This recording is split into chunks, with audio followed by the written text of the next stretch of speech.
Hello, my name's Yasmin Euphemia, aka Sugar. And I'm Beverly, aka UK Fluffy Chicks. And together we're the founders of Supporter Sis-Star, Network. And we're here today with Sherene from Mokkah Shoes. So, hello. hi, Sherene. Hello, Hi. Sheree. Pleased to have you here with us tonight. And let's hear before we hear what your business is about. Can you just tell us a little bit about yourself? Okay. I'm Sherene. I live in West London. I by my while I have my business, which we'll talk about in a minute, I work full-time at the moment for a local authority within the homelessness area. So I look for housing to place homeless families into. So that's my sort of bread and butter while I build the dream. So that's really it. You said you're in West London, right? You said West London? Yeah. Okay. So we got a little of your background, West London girl. So what is your business? So I have a business called Mokkah. It's a footwear brand for women who wear large size shoes.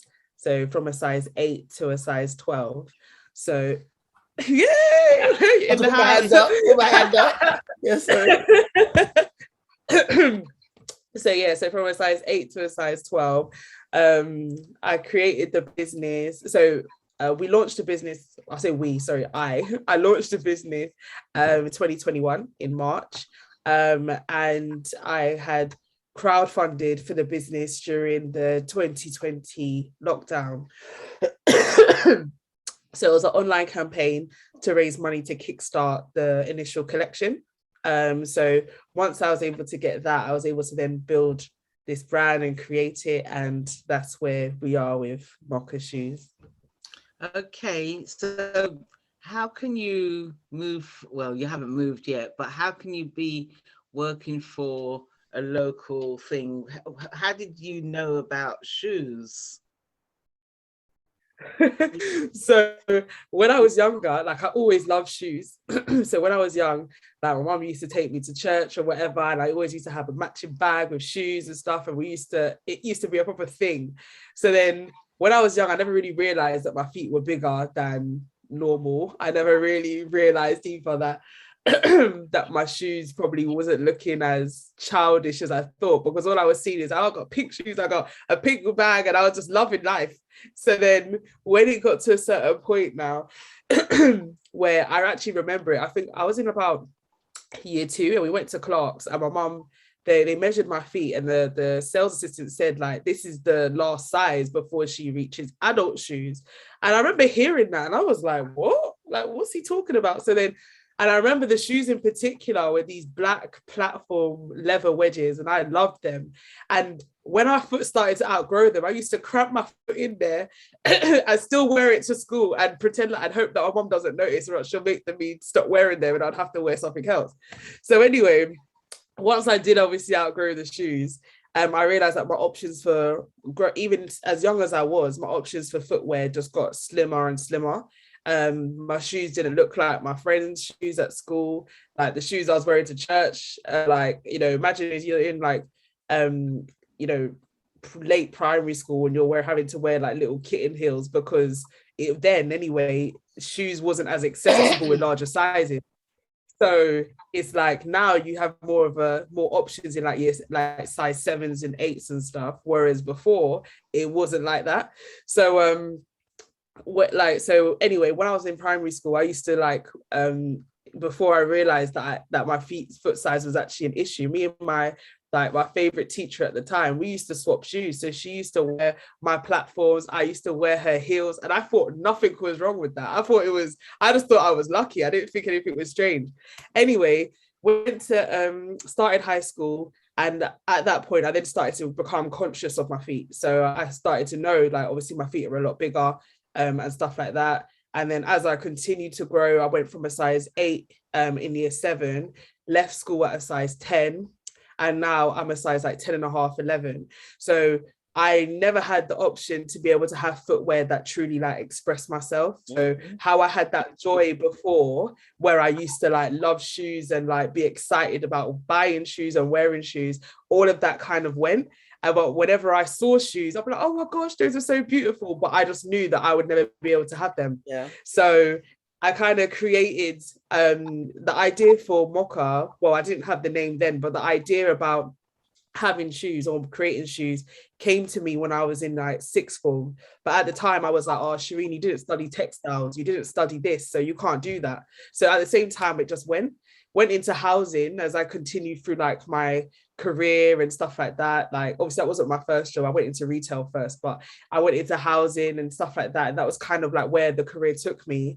But it got to a point where I was like, I'm tired of applying for different jobs, because I'm realizing that I'm applying for progressive roles, but do I really want to progress in this area? I realized that once I had progressed and I had got this job, after 2-3 years, I'd be like, okay, what's the next thing? And I kind of wanted a job where I was no longer felt like that. So I just thought to myself, what could I do for the rest of my life that would actually bring me happiness? And it came back to shoes. It came back to providing footwear for women who suffered like me, and being able to put the fun back into it. So although I had no experience in it, the experience I do have is in the journey, and is in the pain that I felt being self-conscious and feeling like something was wrong with me for being a woman and having big feet and stuff like that, and having to hide that and everything. So all my experiences is kind of what has enabled me to have this business, and I'm learning everything else along the way. So yeah, long-winded answer, but that's how I got it. No, that's the whole time I'm just sitting there going, because everything you're saying, trust me, I can echo that. When you went about the Clarks, I remember my mum took me to Clarks and I got my foot measured at Clarks, and I was wearing, from I was in primary school, I was wearing size 7, and then like now I'm like between a 9.5 and 10, and then for me, I used to travel to the States, and I'll go to the shoe shops, and because I know I can go in any shoe shop and they'll have my size. I was just buying shoes just because my foot could go in it. Can't walk in them. I mean, my closet is full of shoes. No. None of them is comfortable, but because my foot go in it, I was so excited. Just buying shoes, buy shoes. And because here, I noticed now that they do have larger sizes. Like I said, there's more, but still, it's not, the range is, it's got a bigger range than what it used to be, but not as, for the average size. So Mokkah Shoes now, do you like buy shoes supplied, or do you have them made, or how does your shoes go? We I keep saying we, sorry. I say we as in myself. You yourself and I. Yes. Exceptional we. Yeah, we have them made. So I'm not a designer, but I know what I like. So I kind of have like I'll see this pair of shoes and that pair of shoes and be like, okay, I want this and this, and I want it to look like this. And then I work with a footwear designer who can put all my ideas together into a shoe so that it makes sense to a factory. So then we supply, so the designs that you see are original, and obviously taking influence from other designs in which that I've seen as well. So at the moment, originally we were going to be manufacturing in Portugal and Spain. So I went there, I think late 2019 I went there, and went to have a look at the factories, looked around, and it started to all feel real. And then 2020 came, obviously the pandemic came, both those factories went out of business. So then we had to like pivot. So obviously once that happened, I hadn't given one of them a lot of money. It was only about 700 or so pounds to get my samples. And I say only because it could have been a lot more, but at the time, without any investment, that was a lot of money to me. I was like, give me back my money. So So once that kind of happened, I found out that they were bust in the middle of my crowdfund. So while I was crowdfunding and I was getting people submit pre-orders, I then realized that the factory was no longer there. So I was like, oh my gosh, I've got orders and how am I going to fulfill them? So luckily, I was able to build some connections with another UK brand, but she also does like consulting through her manufacturer. So we were able to get the designs made and people were then able to get their shoes and stuff like that. So now we're currently getting shoes made in China, which originally I was concerned about because you just hear a lot of things about the quality and stuff like that. But I tell you, so far the shoes in which we've had, everyone's just complimenting how high quality they are.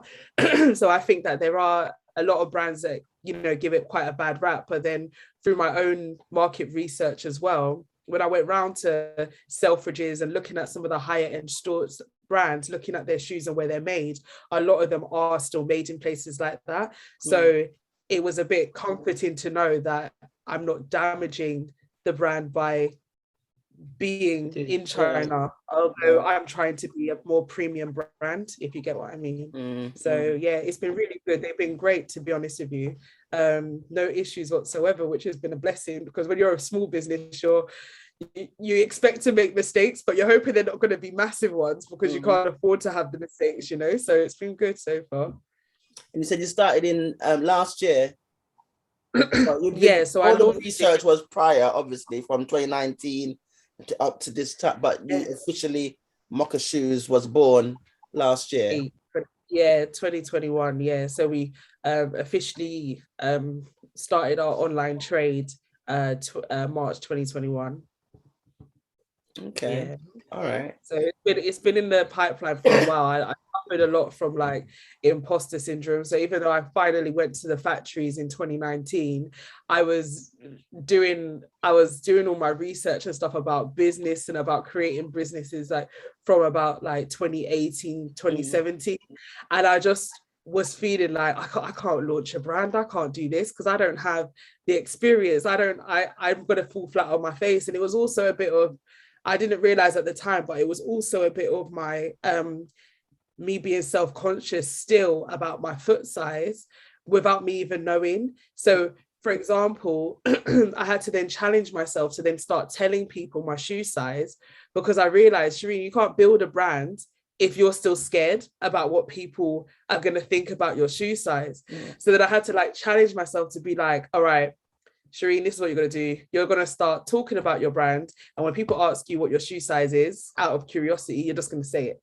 And then I just had to kind of just start doing that. And then they were like, what? You're a size 10 and a half, you're a size 11. I was like, yeah, I know it's harder to find shoes, you know, blah, blah, blah. And then before you knew it, it just literally became so easy that now I talk about it. And because people are now aware, not everybody, but now people I've come across are now aware of the struggle and the need for shoes. I've realized that the stigma that I've kind of built up in my head and my heart is no longer there. And now I'm confident to be like on Instagram, online, saying, yeah, my shoe size is this and my shoe size is that. And I feel so comfortable with it, but I wouldn't have been able to do that if I didn't do the crowdfund, because on my crowdfund video, I had to say my whole experience, which my mom, even when she watched it, she was like, I didn't know you were feeling like that when you was younger. I was just like, oh, I didn't realize I had been hiding it so much. But yeah, it's been quite a journey. No, I totally relate to everything you are saying. If anything we do, we know how to hide stuff. I think to start off with, even know that it's a real problem, or rather there's nobody else around you with that problem, so there's no one to talk to share it with, so you keep it yourself until it becomes a way of not it becomes a part of life that you just don't talk about it.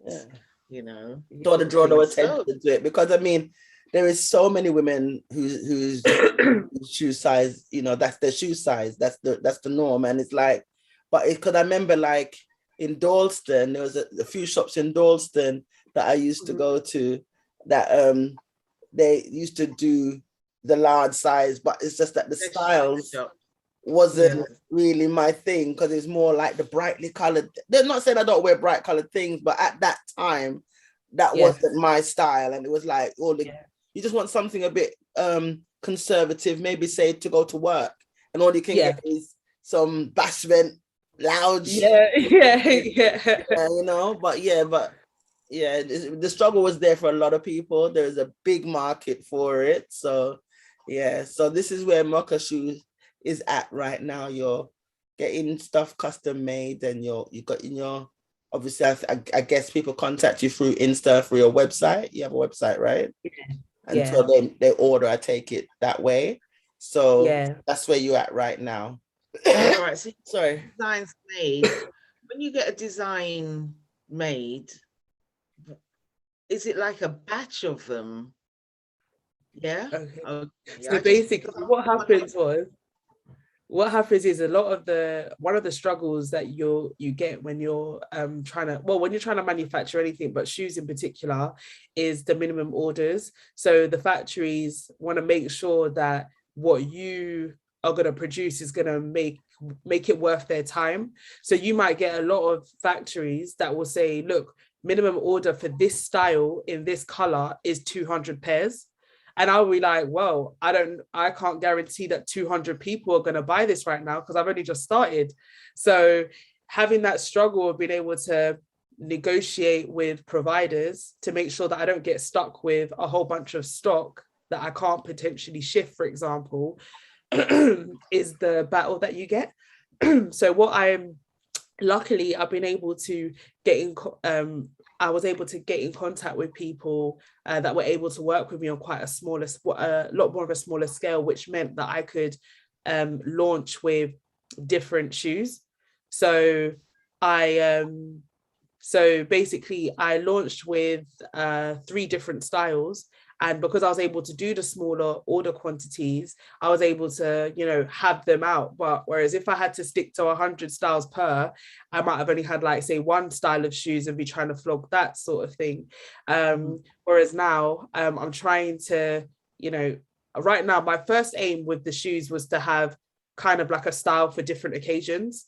And they were all in black because that was the safest neutral color to go with at the beginning. So it was like a loafer that I created, which was more like for work. It was a heeled shoe, maybe for occasions, and a more of like a dressy sort of flat shoe.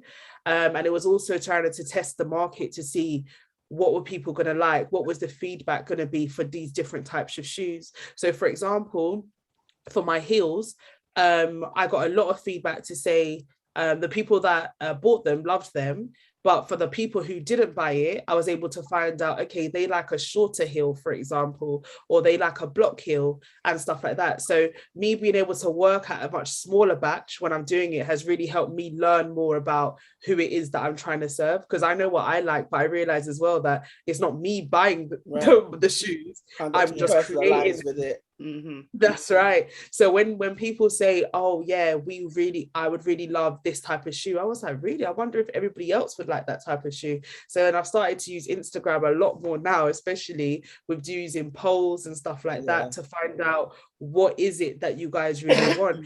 So when people say, I would say, like, do you like colorful shoes? Some people have said no, they prefer neutrals, but the majority have actually said no, I would love to have some colorful shoes. Like I would love to have like the option to be able to have something nice to wear to a wedding, for example, and stuff like that. So yeah, I've been able to work on smaller batches, which has helped because now I'm able to bring out different things and potentially in different colors. So yeah. Okay, all right. Sadly, there's only 4 minutes left. So the question UK Fluffy Chick would like to know is, where would you want to go? Well, what we both like to know, really. Where is Mokkah Shoes going to be walking today? Well, when I first started this, I was like, I wanted to become the Russell and Bromley, but for women that have bigger feet. So I wanted people to think of Mokkah as quality. They could rely on the brand, they could rely on the shoes are great and whatever. And that's what I kind of want to do.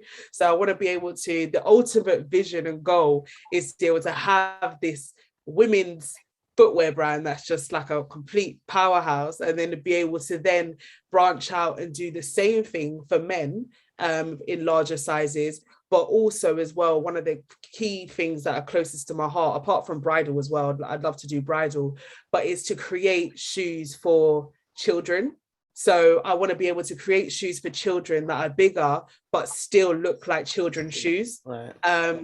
And because I feel like will help the next generation, because me knowing that my shoes look different fueled my insecurity. Whereas if a child is able to buy their shoes and they still fit in with their friends, they might not necessarily feel the way I did. And that's what I would love to be able to create. Yeah. I love that. That's a great way to round it all up. That sounds absolutely great. I'll be watching this space. Yes, definitely. If you see shoes and you're like, Sherene, you need to get onto this style, let me know. I like that. I like no, trust me. Yeah. Loving it. Absolutely loving it. That, Sherene. Huh? What face the comment you just make now? No, it's okay. Me, Feisty? I don't know what you mean. Yeah. Anyway, unfortunately, we're coming up to the end of our time together. Is there anything you want to try and squeeze in before on the last juice there? Anybody watching this that wears sizes UK 8 to 12 or translates to sizes US 10 to 14 or EU 42 to 46, do have a jump on to mokkahshoes.co.uk. Be sure to subscribe. We're building the brand, but we can only build it by getting your input and your insight for what you would like to wear on your feet. So yeah. Man. Excellent. If you enjoyed this previous content, and you're going to see more content going forward, don't forget to like, share, and subscribe. And Sis-Star Yasmin, aka Sugar, let's ask, make some comments as well. Help the network to grow. Help the network to grow so we can, showcase some more amazing people doing amazing things. And you are doing amazing things. Yeah, absolutely. I've just been so excited, all the different people doing amazing things, because just been hidden. Now we're trying to shine that light on these people and make people aware of all the wonderful things you're doing. And this is what you're doing, Mokkah Shoes. Sherene, love it. Well done. Love it. And I hope to see you grow leaps and bounds. Definitely. Because that is a much needed need. Yes. Power to the Bigfoot people. And on that note, that's a wrap.